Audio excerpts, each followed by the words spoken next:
disagreeing without being disagreeable. When ignorant people can't come up with a reasonable argument, they denigrate the speaker. I have come to the sad conclusion that few minds are changed or souls saved through civil discourse.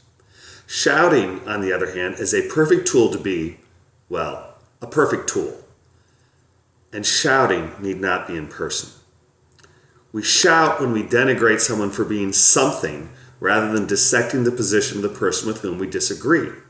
And we shout at mass groups of people when we post articles or comments on the internet that blacks do this and Muslims are that and Republicans do this and Democrats do that. Really? That's the best you got?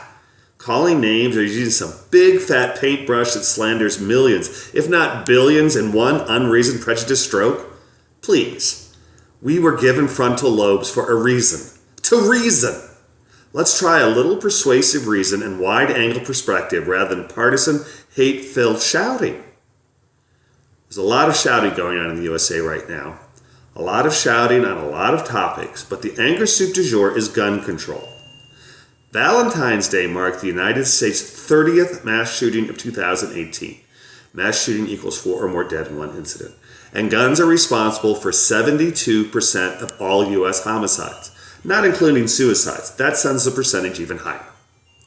Gun control, or Second Amendment rights, is not the topic of disagreeing with being disagreeable, but it is its impetus. For the record, when it comes to gun control, I am left enough to be more than center-left, but don't quite hit the far-left ban, all guns for civilians position. In my world, all guns are registered, most guns are banned, handguns are not carried by civilians but are legal in one's home, and gun owners must take yearly classes. Disagreeing without being disagreeable isn't trying to sell you a position on gun control. I only mention my position on gun control to clarify my left-leaning Second Amendment position. I have posted my left-leaning position on guns for years, and I have been challenged on same for just as long. I have many friends who are gun enthusiasts. My children shot guns in Boy Scouts. My wife went so far as to become an NRA certified rifle instructor so she could help the troop, and I have participated at events with the Boy Scouts and a shooting club. I do a pretty good job of leading by example in the area of challenging someone's statements rather than denigrating the speaker, and I expect the same from those of you who comment on my posts. If your position is that people with whom you disagree are stupid, the words used are typically far more inflammatory, then don't comment on my posts. I have two friends, one an age-mate minister, we're both old, we'll call TM, and a former co-worker, BA, who was one generation my junior, who shared with me personal stories where guns did or could have been used to protect them. TM was kidnapped at gunpoint and has since become a staunch believer in carry permits. His terrible ordeal left him scarred, and his gun gives him security. Likewise, as a child, BA's home was broken into by gun-wielding marauders who left birdshot in the woodwork of his home.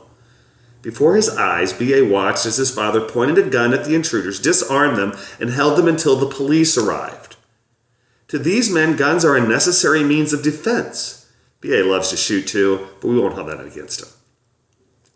Their perspective is different from mine. I look at statistics and know that 3/4 of U.S. murder victims die by gunshot.